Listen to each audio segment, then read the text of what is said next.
Sentado como os irmãos estão, abra sua Bíblia em Atos dos Apóstolos, capítulo de número 9.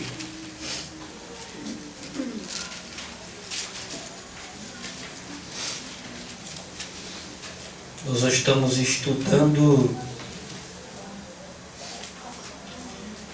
a vida do apóstolo São Paulo. E o tema da mensagem é Paulo, como tudo começou.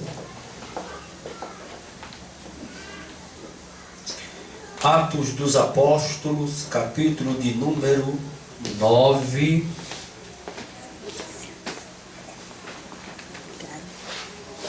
Versículo de número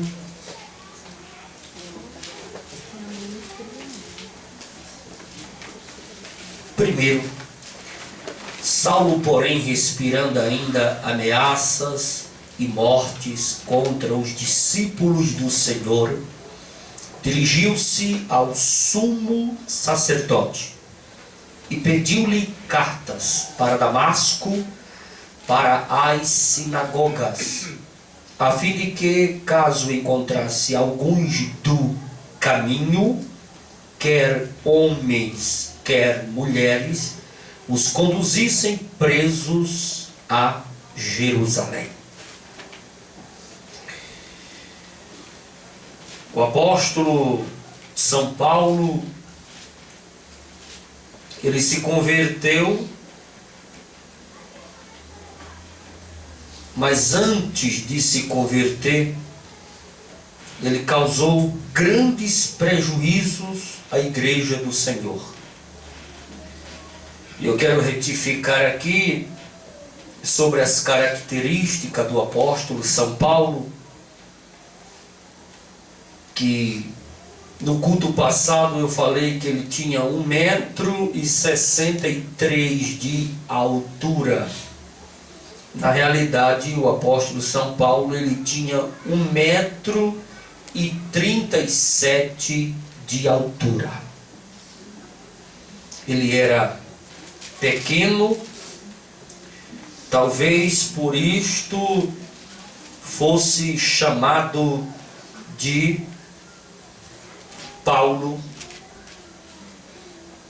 Paulo é um nome romano que na língua latina significa pequeno. A história do apóstolo São Paulo, ela é encontrada em Atos capítulo 9, em Atos capítulo 22 e em Atos capítulo 26. E entre as suas cartas aos Gálatas e outras cartas, existem partes, versículos isolados dentro do contexto, claro, mas isoladamente apresentando a sua biografia. E juntando esses versículos, forma a biografia do apóstolo São Paulo.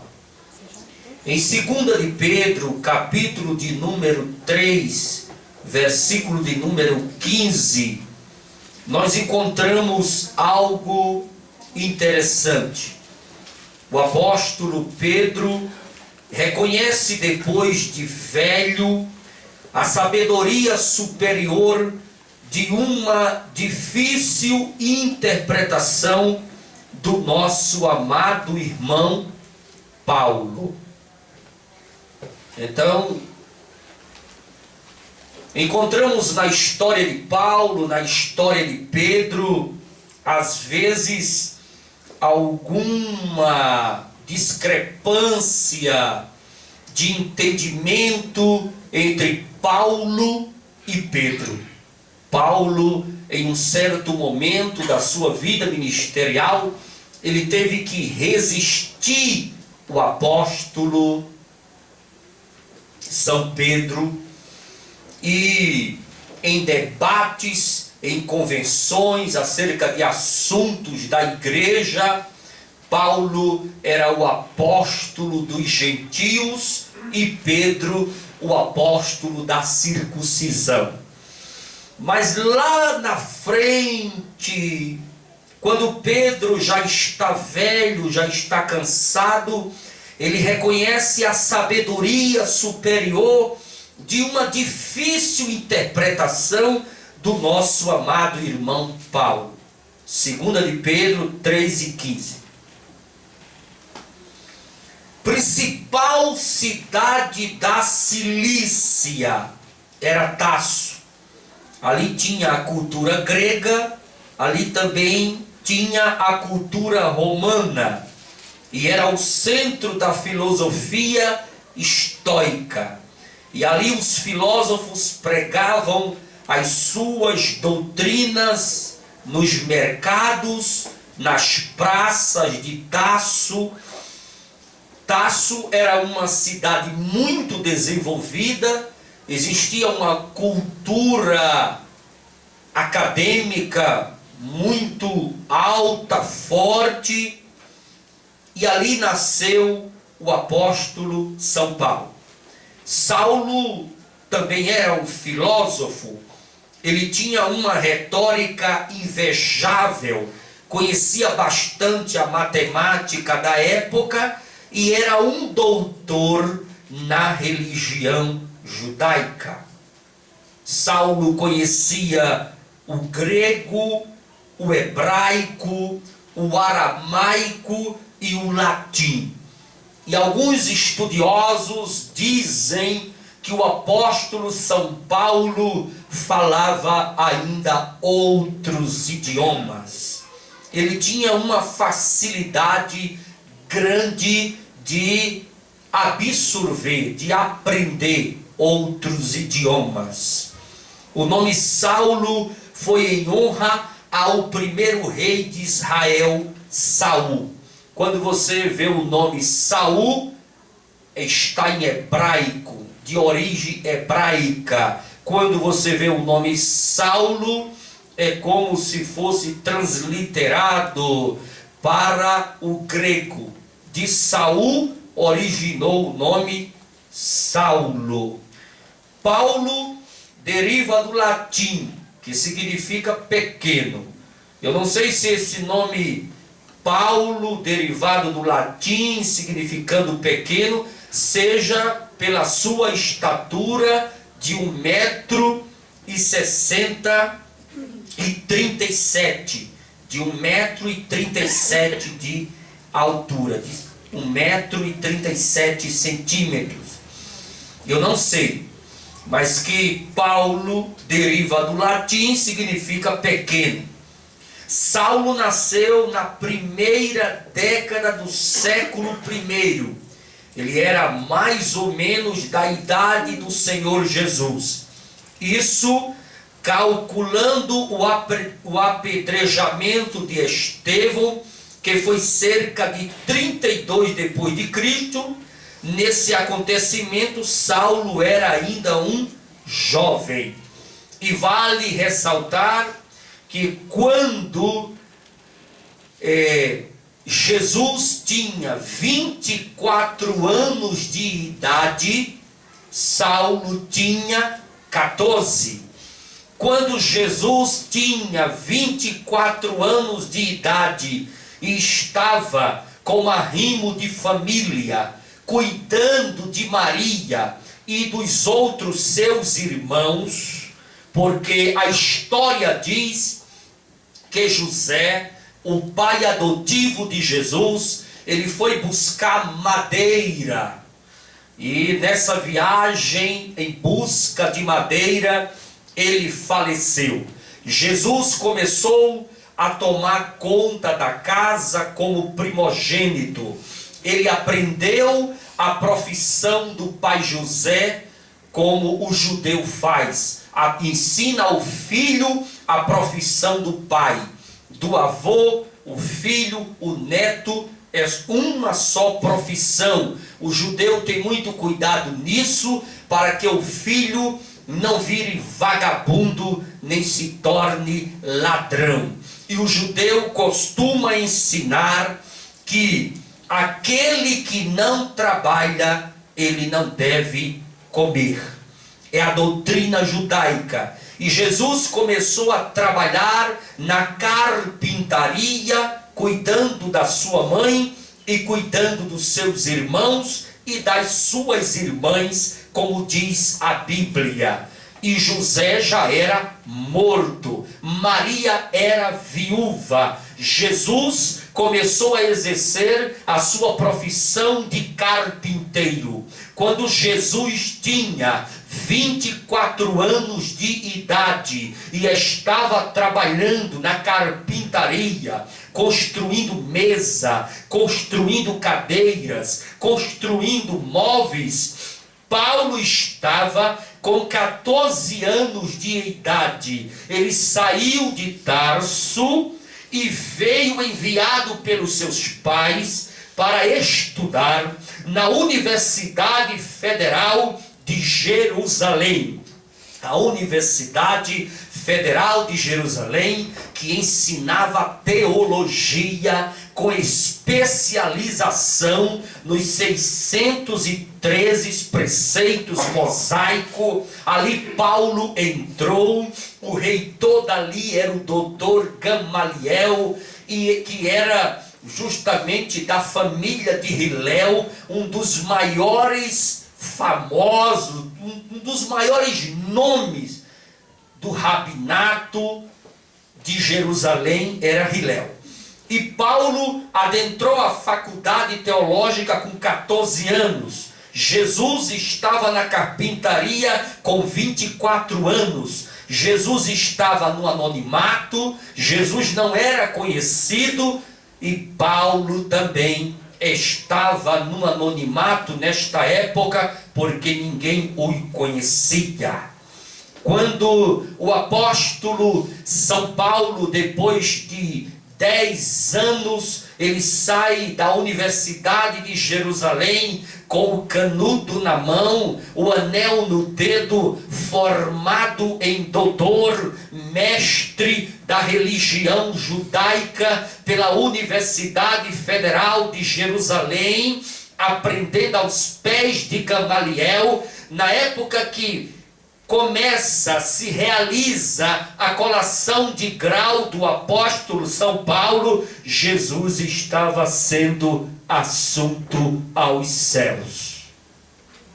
Quando Paulo se forma, Paulo arruma um emprego pelo governo e começa a trabalhar para o governo, começa a trabalhar para o sinédrio e começa a perseguir aqueles que são do caminho. Foi quando Jesus viu que o desenvolvimento, o desenrolar da perseguição estava tomando um avanço tão grande que a igreja não podia mais adorar. Quando Jesus entra em cena e se apresenta no caminho de Damasco e se revela ao apóstolo São Paulo. A família de Saulo é um mistério. Um dos pais da igreja, chamado Jerônimo, diz que os seus pais moravam na Galileia e depois emigraram para Tarso da Cilícia.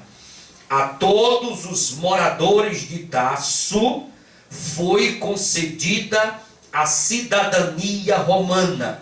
Nisto está explicado porque Saulo tinha esta cidadania.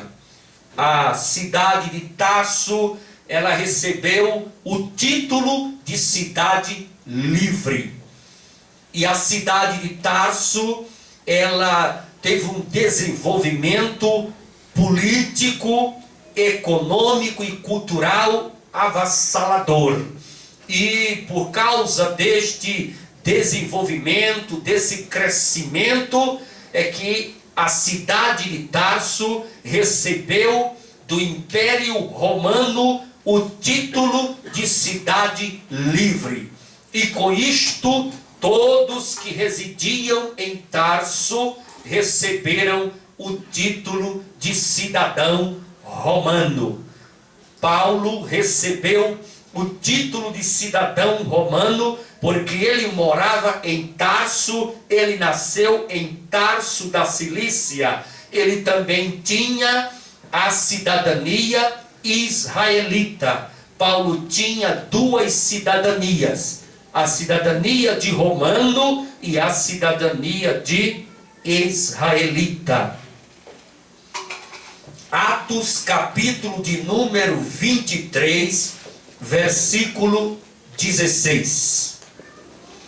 Diz que Paulo tinha uma irmã em Jerusalém, e o sobrinho de Paulo entrou na fortaleza para avisar ao tio sobre as manobras do Sinédrio, e se ele saísse daquela fortaleza, ele seria morto.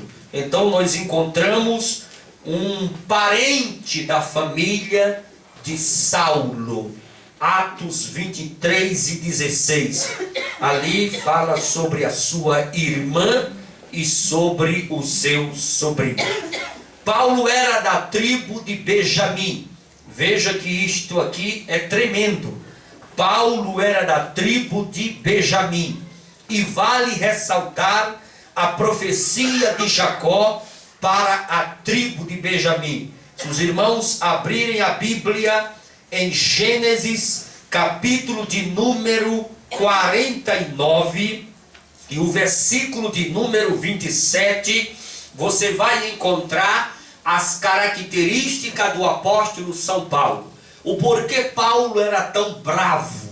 O porquê Paulo era um homem tão violento, era um homem perseguidor, era um homem sanguinário, era um homem que gostava de ver os crentes levar surra dentro da sinagoga. Ele arrastava o povo pelo meio da rua, ele maltratava, ele oprimia, ele perseguia, ele gostava de ver os crentes sendo torturados para negar o nome de Jesus. Ele gostava de perseguir a igreja. Ele dizia que o povo que pertencia à igreja evangélica do caminho, fundada pelo Senhor Jesus, ele dizia que era uma seita. Ele dizia que a religião verdadeira era a religião do farisaísmo, porque ele era fariseu. Ele defendia os preceitos da lei mosaica, ele defendia aquilo que ele aprendeu aos pés de Gamaliel, aquilo que ele estudou, aquilo que ele passou 10 anos na Universidade Federal de Jerusalém.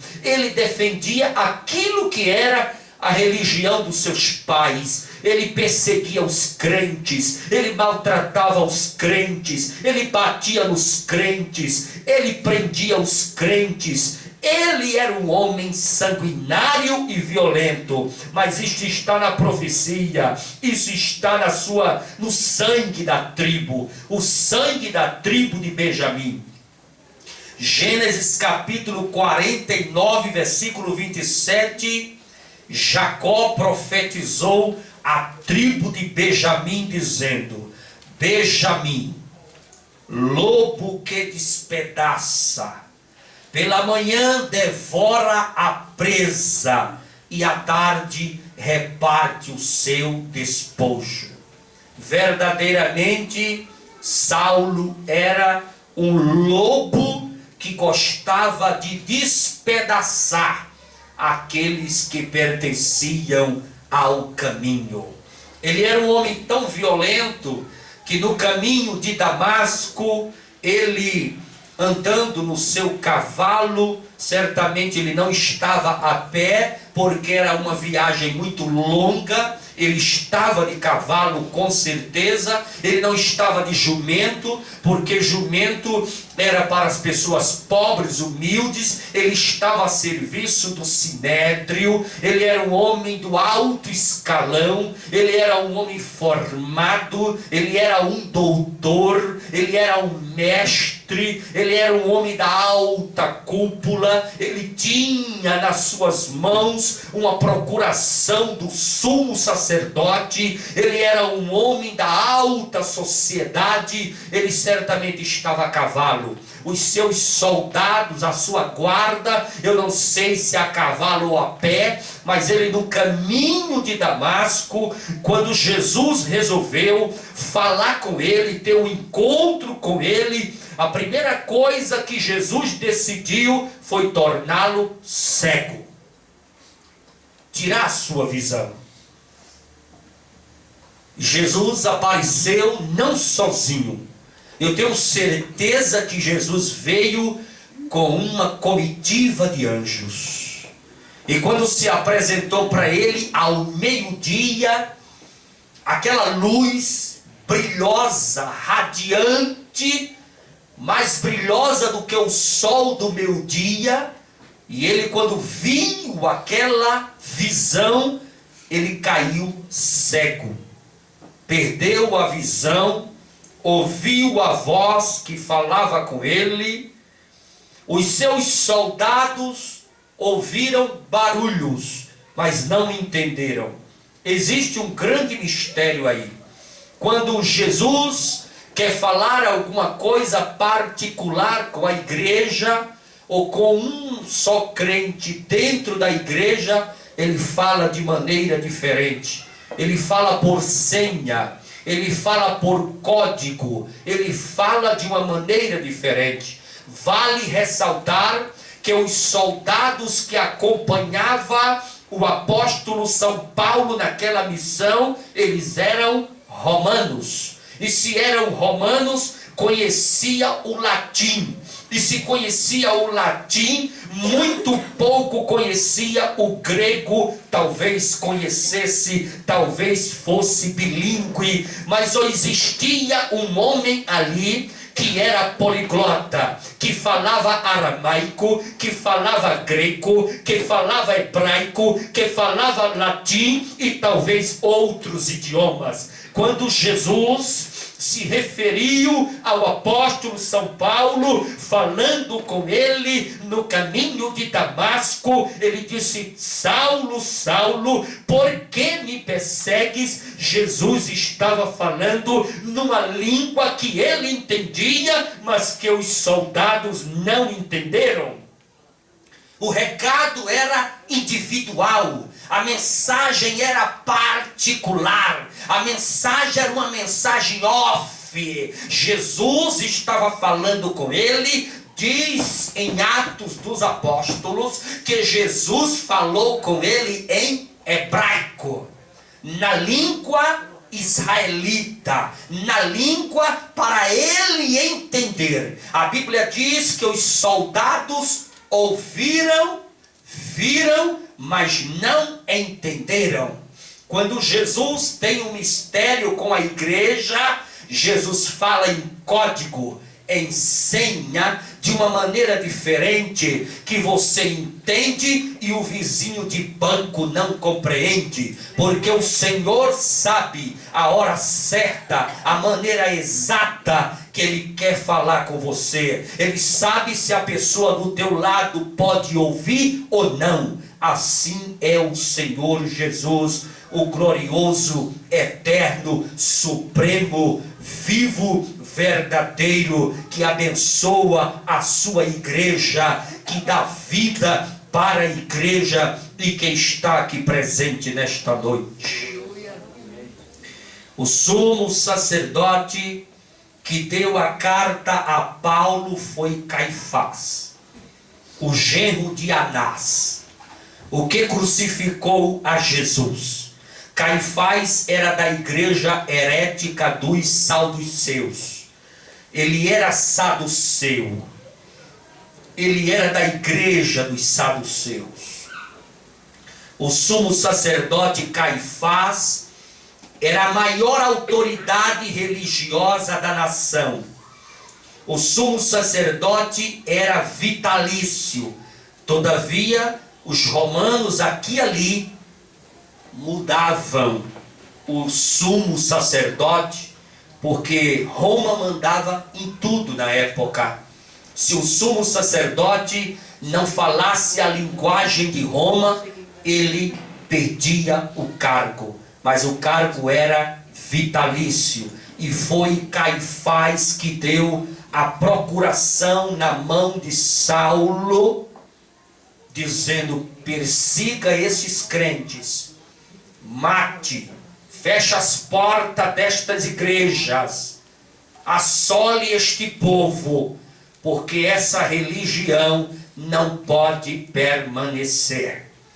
E Saulo foi na sua força. Jesus fez algo muito interessante que vale ressaltar. Quando a igreja de Jerusalém começou a crescer, Jesus foi ao assunto aos céus e disse: ficai em Jerusalém, até que do alto sejais revestido de poder. O Espírito Santo desceu sobre os irmãos de Jerusalém, a igreja começou a receber batismo no Espírito Santo, os dons espirituais, e ela começou a crescer, mas Jesus deu um recado que a igreja não queria obedecer. Jesus disse: vocês têm que ir pregar o Evangelho, vocês têm que sair de dentro de Jerusalém. Prega o Evangelho pela Samaria, prega o Evangelho na Judeia, prega o Evangelho até os confins da terra. A igreja não entendeu, a igreja ficou, a igreja se acomodou. Jesus colocou uma perseguição para espalhar os crentes por todos os lados, para que a igreja fosse crescendo, para que a semente fosse se multiplicando. E ele usou quem? Ele usou qual ferramenta para perseguir a igreja, para espalhar a igreja, para mandar os irmãos para Samaria, para mandar os irmãos para a Judeia, para Damasco, para os confins da terra? Ele usa quem? Quem? O instrumento que Jesus usa? Saulo. Só que Saulo fez o trabalho que Jesus estava mandando, mas exagerou um pouco. Jesus disse: Saulo, eu estou querendo a perseguição, eu quero que a igreja se espalhe, mas você está emocionado demais, você está começando a matar crente, matou o diácono da igreja, matou Estevão, está arrastando o povo, perseguindo o povo. E nessa perseguição tão grande em Jerusalém, a Bíblia diz que os apóstolos, os cabeças da igreja, ficaram em Jerusalém. Mas os crentes se espalharam em todos os lugares. Então muitos crentes foram morar em Damasco.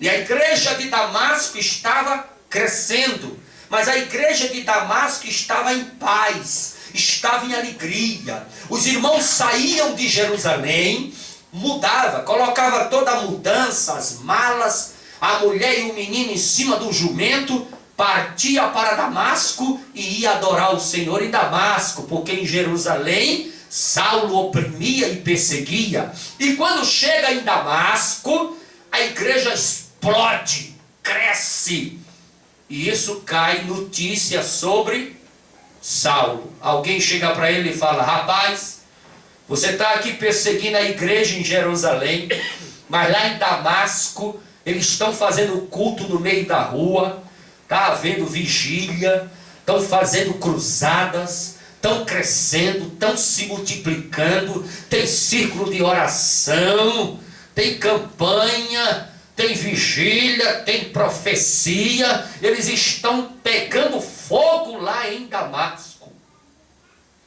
E aí ele resolve partir para Damasco para pegar a igreja, destruir, fechar as portas e acabar com tudo. E é nessa viagem para Damasco que ele pede carta e se encontra com Jesus na estrada de Damasco, mudando toda a história do cristianismo. O perseguidor começa a ser perseguido. Muitos crentes fugiram de Jerusalém para Damasco por causa da perseguição. Ali em Damasco eles abriram uma igreja e começaram a congregar. Igreja Evangélica do Caminho. O livro apócrifo de 1 Macabeus, capítulo 15, versículo 15, diz que os romanos outorgaram ao sumo sacerdote dos judeus o direito de extradição para Jerusalém de malfeitores judeus que haviam fugido. Foi aí que Saulo entra para ir buscar os crentes que moravam em Jerusalém, que mudaram para Damasco. Ele foi buscar, trazia preso, acorrentado, açoitando, matando, oprimindo. Jesus viu que aquilo estava passando dos limites. Saulo partiu. Damasco ficava 240 quilômetros ao nordeste de Jerusalém. Um homem como Saulo, doutor da alta sociedade, não ia andar 240 quilômetros de jumento, nem a pé.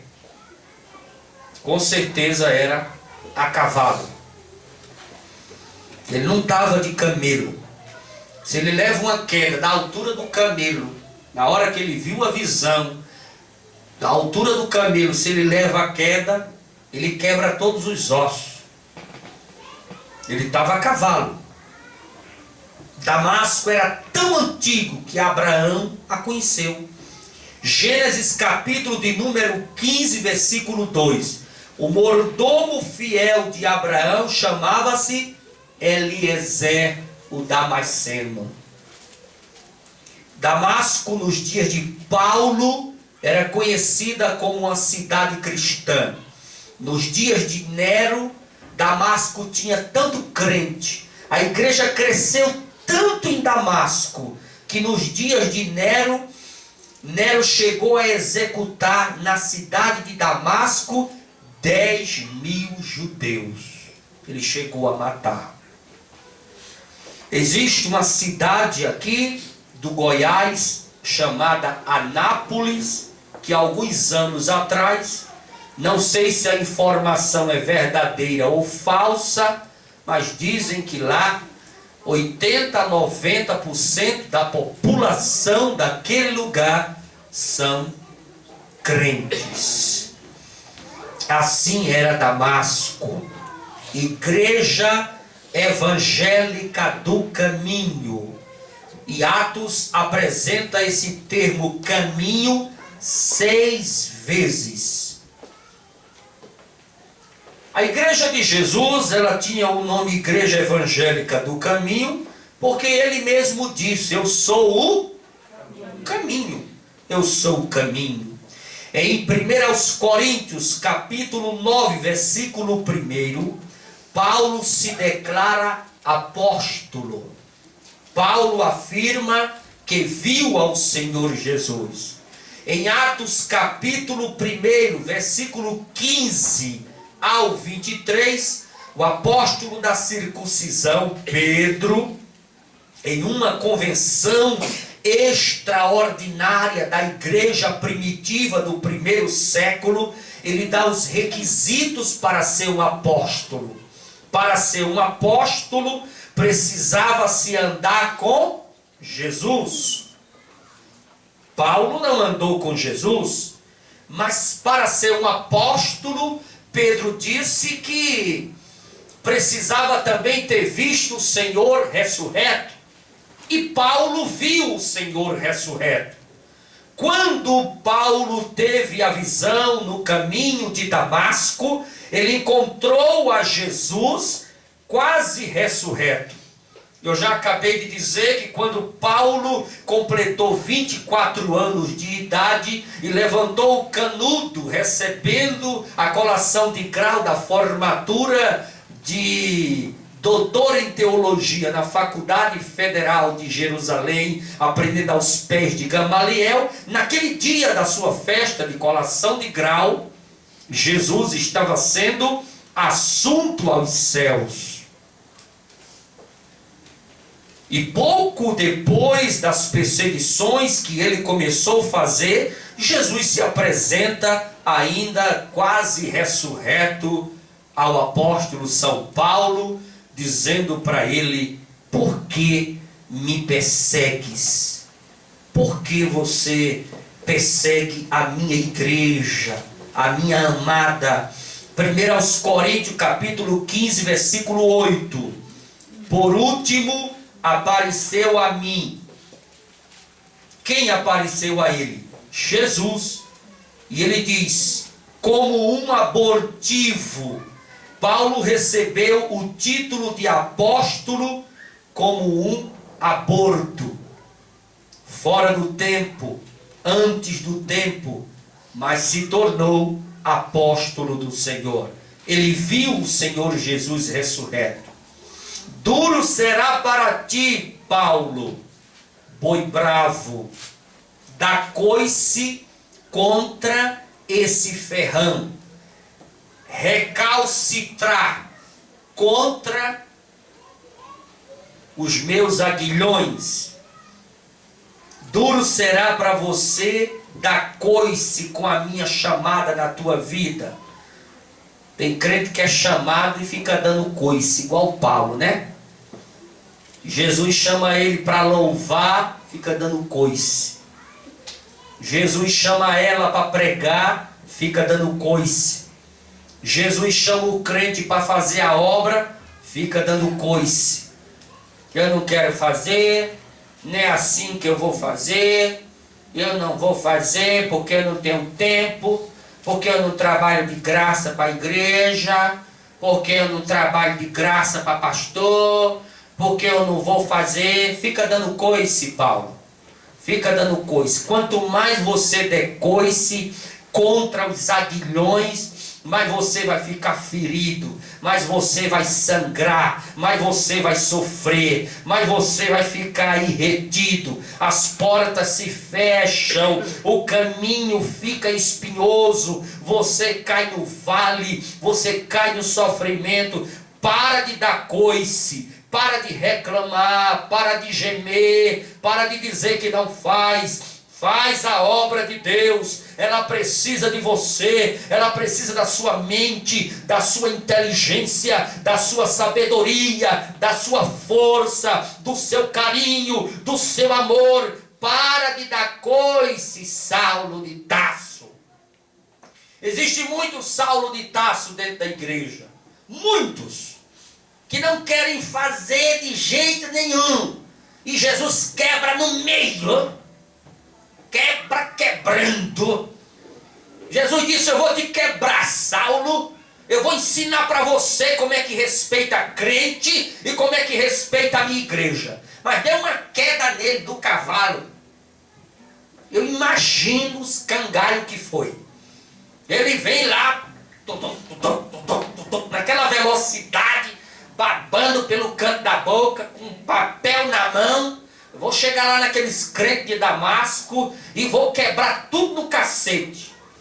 E imagine na hora que apresentou aquela visão, como um facho de luz, o cavalo se jogou para um lado, ele se jogou para o outro e saiu comendo poeira. Imagina como ele ficou, cego, todo sujo de terra, todo machucado, porque a queda não foi uma quedinha suave, numa cama elástica, foi nada disso não. Ele caiu de boca no chão. Os soldados pararam. A Bíblia diz que todos os soldados, nenhum ficou em pé, tudo desceu. Caíram todos, caiu o soldado, caiu Paulo, caiu o cavalo, quem estava em pé caiu. aquele facho de luz, meio-dia em ponto, no caminho de Damasco, e ele já fica cego. E a voz: Saulo, eu vou te quebrar, boi bravo. Quando Jesus usou a linguagem de aguilhão para ele, Jesus estava chamando de boi. Você não trata cavalo com aguilhão, não, senhor. Você não trata jumento com aguilhão. Aguilhão é uma ferramenta exclusiva para boi. Mas por que Jesus usou a linguagem de aguilhão e a linguagem de boi? Sabe por quê? Porque a obra de Deus, tem um versículo na Bíblia que diz assim: quem colocou a sua mão no arado não pode olhar para... Qualquer crente aqui na igreja, quando fala de arado, ele já sabe que refere-se à obra. Qualquer crente fala de arado para ele, ele já entende o mistério. Homem, eu estou colocando um arado na tua mão. Opa, é a obra que eu tenho que fazer. Já entende. Jesus usou 3 linguagens. Aguilhão, exclusivo para boi. Arado, ferramenta de boi. Você jamais vai ver uma pessoa que tem cabeça cinza dentro da cabeça usar jumento para arar. Se usa jumento para arar, mas quando a pessoa não tem condição nenhuma de arrumar um boi. Cavalo não se usa para arar. O cavalo pegou o arado e dispara numa carreira só. Então não se usa cavalo para arado, não se usa jumento para arado. Arado se usa para boi. E Jesus estava dizendo para ele: Ô Paulo, o boi bravo, eu vou te colocar um arado chamado obra para você realizar sobre a face da terra. E quanto mais você der coice, mas você vai se ferir. Por isso que ele falou do aguilhão. Aguilhão é uma vara de madeira ou de ferro aguçada em uma das pontas, usada para impelir o animal à frente, puxando o arado. Duro é para ti recalcitrar contra os aguilhões. As pernas dos bois eram feridas, sangravam contra a ponta da lança do aguilhão que escoceavam ao trabalhar arando a terra. Se você tem um arado nas mãos, com certeza você tem, para de dar coice. Nem olhe para o lado, nem à direita, nem à esquerda, olhe para frente. Quando o boi está arando, que ele parava de arar a terra, o dono ia lá e dava uma aguilhada na perna dele. Quando ele sentia a ferroada do aguilhão na perna, ele começava a arar a terra. É isso que é chamada a marcha da igreja, meu irmão. Aleluia. A marcha da igreja é essa. É no passo só, subindo e descendo, arando terra. Aí tem crente que para, amuado. Jesus vai lá, uma aguilhada. Olá, Jesus, eu vou fazer, senhor. Eu estou fazendo, eu sei da minha chamada. Tá bom, eu sei. Aí daqui a pouco, lá na frente, amoa com qualquer coisa. Um olhar, uma cara feia, isso, aquilo, aí amoa. Aí para, Jesus. Aguilhada, ô Jesus, eu estou fazendo. Por isso que Jesus disse: Paulo, boi bravo, eu vou colocar um arado em você, viu? Um arado para você cultivar terra para mim. Um arado para você preparar terra para mim. Para você fazer a minha obra. Para você ganhar almas, ganhar vidas. E você vai arar terra, lá nos gentios. A sua terra não é com os judeus, não. A sua terra é gentílica. Você vai ganhar nos confins da terra. Você vai para longe. Você vai evangelizar a Europa. Você vai para Tessalônica. Você vai para a Galácia do Sul. eu vou te levar para lugares longínquos. Eu vou usar aí, essa faculdade teológica que você fez na universidade aos pés de Gamaliel. Você fala muitos idiomas. Eu preciso de um poliglota. Eu preciso de um homem inteligente. Você vai arar a terra longe, arar a terra nos palácios. Você vai conversar com procuradores da república. Você vai conversar com homens de império, homens inteligentes, homens da alta sociedade. Você vai evangelizar, você vai preparar a terra. Agora duro será para ti se tu parar, porque se tu parar na marcha da igreja, no arado da terra, eu te dou uma aguilhada, eu te dou uma aguilhada na perna, tu vai sangrar, tu vai gemer. Duro será para ti recalcitrar contra os meus aguilhões. E tem crente que está marchando na igreja, aí aqui e ali, ele para, amoa. Aí Jesus vai lá e marcha. Você não pode parar, viu? Se você amuar, se você parar, Jesus te pega. Tem crente que as pernas dele é tudo sangrando, porque devia cantar e não canta, devia pregar e não prega, devia fazer e não faz. Aqui e ali se amoa de palmo em palmo, de minuto em minuto. Mas o anjo está aí, meu filho, com uma aguilhada na mão, para dar uma aguilhada na tua coxa, na tua perna, na batata da tua perna, na panturrilha. Ele vai aguilhando, aguilhando, aguilhando. Tu chega no céu mesmo que não queira. Tu ara a terra mesmo sem querer, mas tu ara, tu vai, boi bravo. Que eu te quebro em 3, 4 pedaços, eu te coloco numa cama de hospital, eu morro dentro da tua casa, eu fecho a porta, eu te sacudo de um lado para outro, eu te peneiro, mas tu faz a minha obra, que queira ou não. Foi chamado, acabou, meu irmão. A partir do momento que você é chamado ou chamada, o arado é colocado na mão, o anjo fica atrás com a aguilhada, te observando. E a ordem: marcha! Marcha não! Para agora! Acabou. Jesus tomou conta de você. Você não manda mais em si. Não faz mais o que quer. A direção não é tua, meu filho. A direção é o Senhor Jesus que dá. Ele é quem controla a tua vida. Ele é quem manda em você. Você fala, não canta. Jesus fala, canta. Ele não canta. Eu não canta. Quando chega no culto, Jesus dá uma... canta! Você canta. Canta ou não canta? Canta. Quem quebra você é Jesus.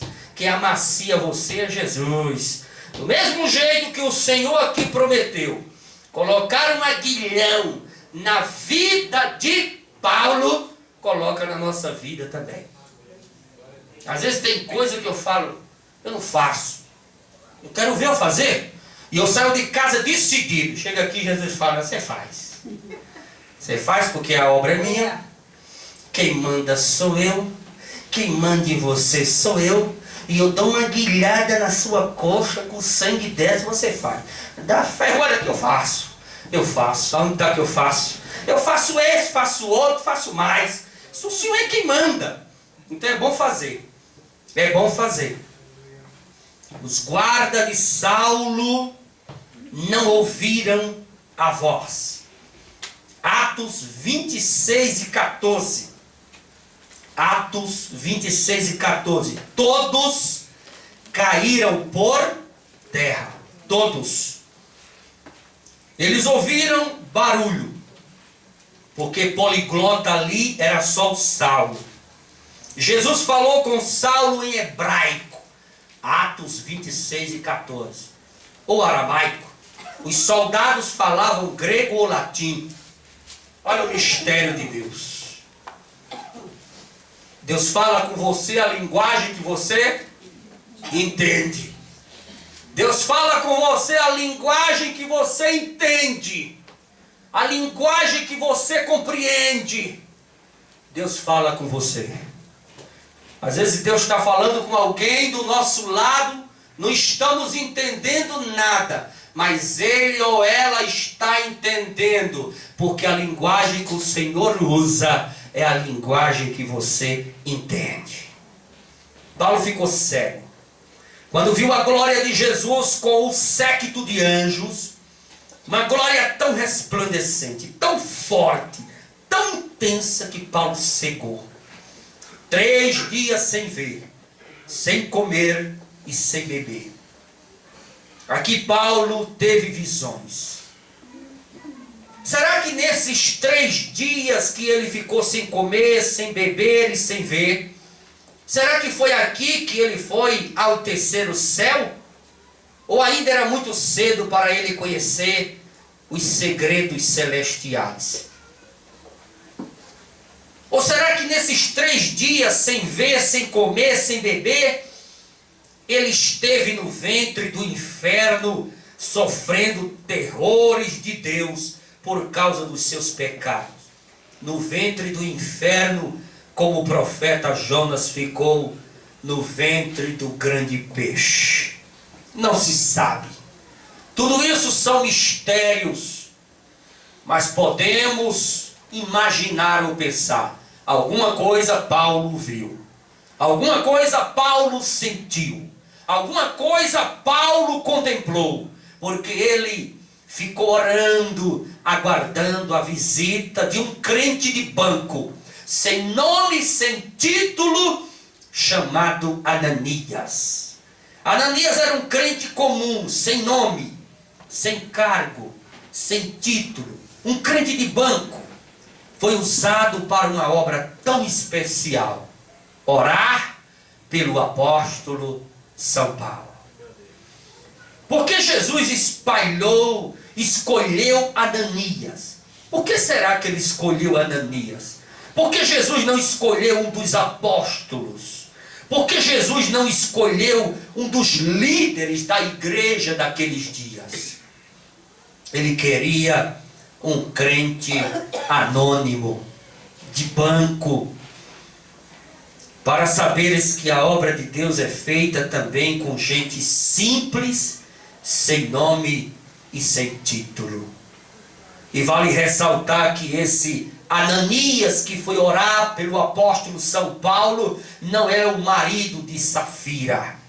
Esse Ananias não é o filho de Nedebeus, que está aqui em Atos dos Apóstolos, sumo sacerdote Nedebeus. Não, é outro Ananias. Era um Ananias crente, um Ananias que orava, um Ananias que congregava na igreja de Damasco, que vivia no banco aprendendo, um homem humilde, um homem sem título eclesiástico, um homem humilde. Jesus disse: Ananias, eu tenho uma tarefa para você. A princípio Ananias disse: eu não vou, Senhor, eu não vou, que eu conheço Saulo. Aquilo é marginal, aquilo é pedra ruim, aquilo dali tem perseguido a igreja, Jerusalém. A gente vê na internet, Senhor, a gente vê a reportagem, o rádio fala, a televisão diz, o homem está matando o crente, o homem está oprimindo, o homem fecha a igreja, o homem assola o cacete, o homem não quer saber de ninguém. Eu não vou orar pelo marginal daquele. Jesus disse: Ananias, vai orar por ele. Me obedeça e vá orar. Sabe por quê? Porque eu já quebrei ele todo, rapaz. Eu dei uma queda nele, no caminho de Damasco, de cima do cavalo. Eu dei uma queda que ele caiu igual jaca mole no chão. O homem está todo quebrado. Eu ceguei ele. Ele está sem comer, ele está sem beber, ele está orando de joelho todo o tempo. E ele está lá no hotel de Judas, na rua direita. Sabe aquele hotel em Damasco? A estrada principal de Damasco, rua direita. Olha o nome da rua, direita. Por isso que quem tem Jesus sempre está do lado direito. Quem tem Jesus anda sempre do lado direito. Quem tem Jesus faz sempre as coisas direita, né? Jesus disse: olha, rapaz, está lá na hospedagem de Judas, no hotel de Judas, num quarto lá de hotel, está orando, na rua direita, rua principal de Damasco. O homem está todo quebrado. O homem está quebrado, eu quebrei ele no meio. Pode ir lá. Está jejuando, está orando, está chorando. E quando você chega lá e colocar a mão na cabeça dele, ele vai falar línguas. Língua dos anjos. E o homem é um vaso escolhido para a minha obra. Ele vai arar a terra até eu não querer mais. Ele vai arar terras distantes. Ele vai arar a terra nos confins. Ele vai ganhar gente grande. Vai lá orar por ele. Eu estou preparando ele para uma grande obra. E Ananias disse, se é assim eu vou. Agora imagine como Ananias saiu de dentro de casa. Enfrentar uma fera daquela. E ele foi. E quando ele foi, que entrou lá, que chegou no hotel, ele disse, o irmão está aí, está no quarto número tal, está lá, hospedado, eu quero falar com ele. E naquele momento que ele estava no quarto lá, o anjo disse a Saulo, está vindo um crente aí, viu? Da igreja de Damasco, chamado Ananias, vai orar por você. É bênção pura. O interfone toca, a recepção, hotel de Judas, quarto de Saulo. Ele era um homem importante, ele era um doutor, ele estava numa suíte. O interfone tocou, ele atendeu, sim. Olha, tem um irmão aqui chamando você de irmão, não estou entendendo nada, mas é Ananias o nome dele, manda entrar. Ele já sabia, o Senhor tinha falado com os dois simultaneamente. Tanto falou com Ananias como falou com Saulo. E quando abre a porta daquele apartamento, que ele chega lá, a primeira coisa que ele cumprimenta é, irmão Saulo, a paz do Senhor, meu irmão. Aleluia. Fica de joelho aí que o Senhor mandou eu orar por você. Eu sou da igreja aqui de Damasco. Eu sou da igreja aqui, Igreja Evangélica do Caminho. Eu sou dela. Nós vamos orar. E daqui a pouco nós vamos para o culto, rapaz. Vai ter culto de noite. E ele ajoelhou, colocou a mão na cabeça dele, disse, Senhor, aqui está o irmão Saulo. E naquela oração, Saulo foi batizado no Espírito Santo, começou a falar línguas dos anjos, as escamas. Veja o que o médico Lucas escreveu. Linguagem de médico. Só o médico Lucas poderia escrever. Médico. Dr. Lucas escreveu em Atos dos Apóstolos. As escamas dos seus olhos caíram. E ele começou a ver. Agora imagina a alegria, ele falando língua, enxergando e vendo o irmão Ananias. Irmão Ananias, me dá um abraço, que agora eu sou crente. Eu quero ir para a igreja, eu quero pregar Jesus. Eu vi ele no caminho de Damasco, ele com a comitiva de anjos. Ele disse para mim que eu vou à terra, terras estrangeiras. Você entende o que eu estou falando? Não entendo não, irmão, mas depois a gente vê o que é isso. Abraçou, chorou e disse, de noite tem culto. De noite tem culto. De noite eu passo aqui no hotel de Judas. Já sei onde é o teu quarto. Vem aqui com os irmãos e a gente vai junto para a igreja. Vamos ficar em pé? A gente vai junto para a igreja. A gente vai junto para a igreja. Alabacaxoria da labassúria. A gente vai junto para a igreja. Aleluia. O Espírito Santo de Deus fez uma obra tão grande na vida do apóstolo Paulo. Ele começou a falar em mistério dentro daquele quarto de hotel. Ele começou a falar em língua dos anjos. A coisa foi tremenda, foi uma coisa gloriosa. Oh, xarabacaba subrianá, alaço e ebrogomantri astéria. E o mesmo Jesus que agiu ali na vida de Paulo está hoje aqui nesta noite, querendo agir na nossa vida, querendo agir na nossa vida. Se a gente der lugar, a gente fica igual segunda-feira aqui. Só é dar lugar. Aleluia. Magobiatai, anarachúria, pracimenegaçu. Sentir a presença de Deus não cansa, meu filho. O que cansa é o mundo. O que cansa é a fadiga do mundo. A presença de Deus não cansa.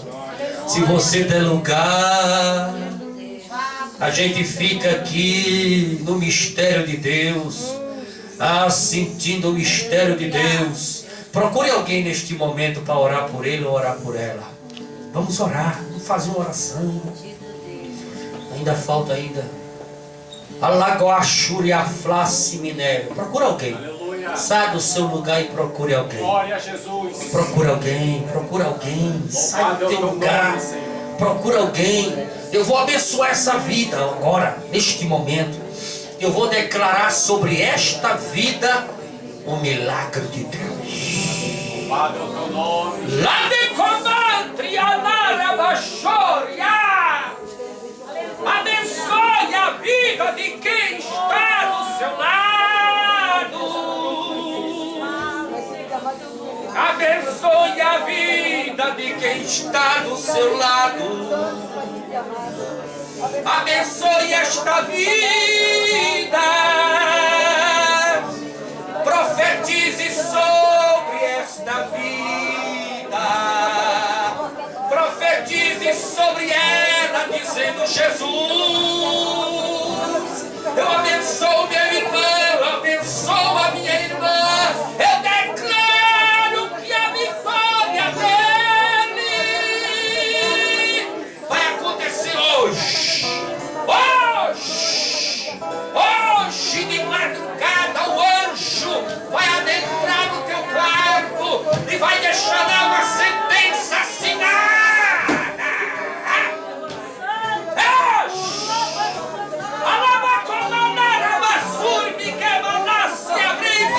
A visita do anjo, a visita de um anjo.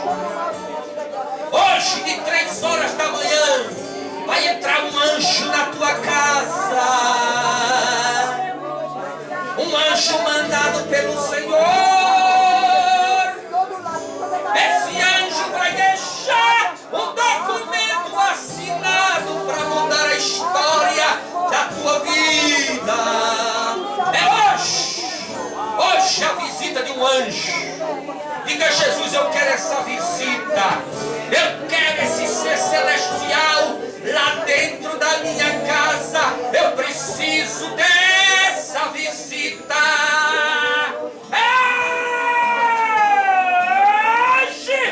Hoje o Senhor vai mandar pela madrugada o ser celestial,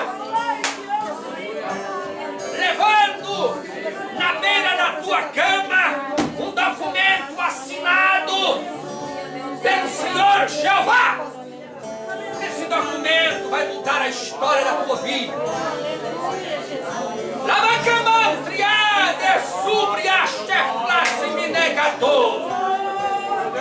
Esse documento vai mudar a história da tua vida. Amante da Galassúria,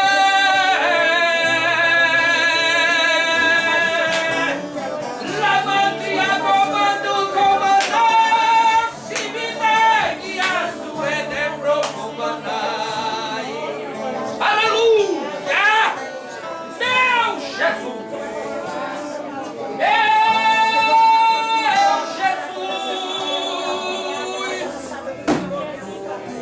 O Senhor está aqui, Senhor. Eu sinto a sua presença neste lugar. O Senhor está aqui.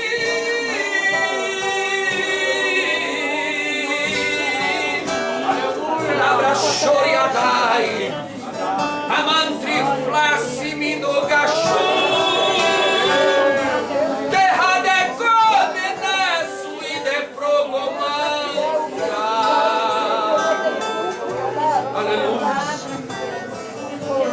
Aleluia, adore, adore, porque Ele precisa de a sua adoração. Adore ao Senhor, porque Ele precisa ser adorado. Adore, porque Ele se sente bem quando está está sendo adorado. Ele fica feliz quando a igreja adora. Gaste a sua voz. Gaste a sua voz. Adorando aquele que deve ser adorado. Adorando aquele que merece ser adorado. Adorando aquele que é fiel. Aquele que é verdadeiro. Aquele que pode, aquele que faz. Aquele que dá vida. Aquele que abre e ninguém pode fechar. Aleluia! Aleluia! Aleluia! Oh, Jesus!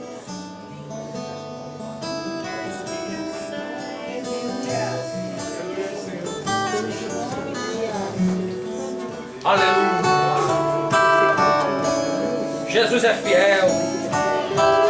Podeis assentar, irmãos. É verdade. Aleluia. Glória a Jesus. Bendito Deus.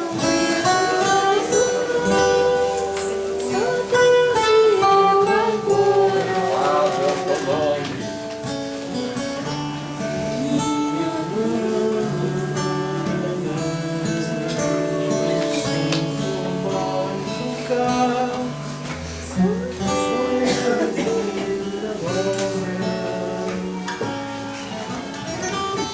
Minha vida. Eu quero agradecer aos irmãos pela presença. Que Deus abençoe vocês. Que Deus ajude.